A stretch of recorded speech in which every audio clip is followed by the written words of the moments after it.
तैयब जी बने। दूसरा आपसे पूछता है कि द्वितीय मुस्लिम अध्यक्ष कौन, तो 1896 के अंदर में रहीमतुल्लाह सयानी बने। रहीमतुल्लाह सयानी का अधिवेशन की खासियत ये थी कि वंदे मातरम वहां पे पहली बार गाया गया था। उसके बाद आप जब आगे बढ़ते हैं तो आपसे पूछता है कि गांधी पहली बार किस अधिवेशन में शामिल हुए, तो 1901 के दिल्ली अधिवेशन में शामिल हुए। अध्यक्ष कौन थे, तो दिनसा डुल्वी वाचा थे। फिर आप जब और आगे बढ़ेंगे तो 1905 में गोपाल कृष्ण गोखले, बनारस का अधिवेशन, पहली बार जो है स्वशासन की मांग की गई, कलकत्ता नहीं ऑस्ट्रेलिया और कनाडा के तर्ज पे। 1906 का अधिवेशन, दादा भाई नौरोजी अध्यक्ष बने। उस बाद क्या हुआ साथियों, तो स्वराज का प्रस्ताव उठा, राष्ट्रीय शिक्षा बहिष्कार और स्वदेशी 4 हुए। 1907 आया, सूरत में अधिवेशन हुआ, प्रस्तावित नागपुर में था। सूरत में जब अधिवेशन हुआ तो क्या हुआ साथियों, कांग्रेस टूट गई, किसमें, नरम दल और गरम दल में। 1908 का अधिवेशन क्यों मद्रास में हुआ, क्यों इंपॉर्टेंट है, कांग्रेस का संविधान अपनाया गया। 1909 में अधिवेशन हुआ, छोड़ दीजिए, सीधा आइए 1911 में अधिवेशन हुआ, जन गण मन पहली बार अपनाया गया। 1912 में बांकीपुर पटना में अधिवेशन हुआ, आर एन मुधोलकर अध्यक्ष थे, इस बात को ध्यान रखना है। फिर आइए 1916 में लखनऊ में अधिवेशन हुआ, नरम दल गरम दल एक हो गए।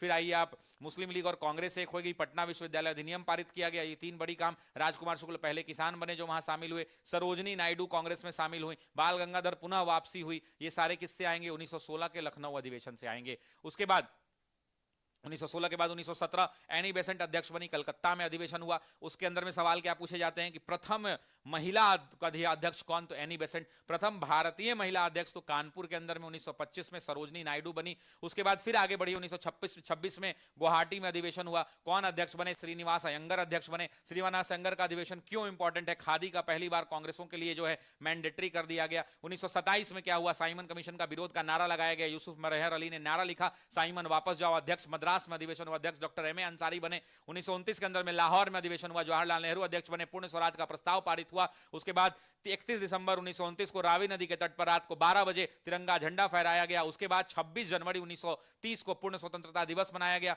1930 में कोई अधिवेशन नहीं हुआ। 1931 आया, कराची में अधिवेशन हुआ, सरदार वल्लभ भाई पटेल अध्यक्ष बने, मूल अधिकार का प्रस्ताव पारित किया गया। 1932, 33, 34, 35 इंपॉर्टेंट नहीं है। 36 जो है, 36 के अंदर में लखनऊ में अधिवेशन हुआ, जवाहरलाल नेहरू अध्यक्ष बने। उस समय किस चीज की बात हुई, तो कांग्रेस का नया लक्ष्य समाजवाद घोषित कर दिया गया। 1937 में जवाहरलाल नेहरू अध्यक्ष बने, पहला जो है अधिवेशन जो गांव में आयोजित हुआ। 1938 के अंदर में सुभाष चंद्र बोस अध्यक्ष बने। 1939 में त्रिपुरी में अधिवेशन हुआ, पटाभी सीतारामैया इलेक्शन हार गए, सुभाष चंद्र बोस को इस्तीफा देना पड़े, टेम्पररी रूप से डॉक्टर राजेंद्र प्रसाद अध्यक्ष बना दिए गए। सुभाष चंद्र बोस ने रिजाइन करके फॉरवर्ड ब्लॉक बना लिया। 1939 के अंदर में 1940 में अधिवेशन हुआ, जेबी कृपलानी अध्यक्ष बने, वहां पे क्विट इंडिया मूवमेंट का प्रस्ताव पारित किया गया। 1940 में जेबी कृपलानी, 1940 में मौलाना अबुल कलाम आजाद बने, रामगढ़ में अधिवेशन हुआ, क्विट इंडिया मूवमेंट का प्रस्ताव पारित हुआ। 41, 42, 43, 44, 45 कोई अधिवेशन नहीं हुआ। 46 अधिवेशन हुआ, मेरठ में हुआ, मेरठ में जेबी कृपलानी अध्यक्ष बने और स्वतंत्रता से पूर्व यह पहला अधिवेशन था और भारत आजाद हो गया। बोलिए जय हिंद और जय भारत।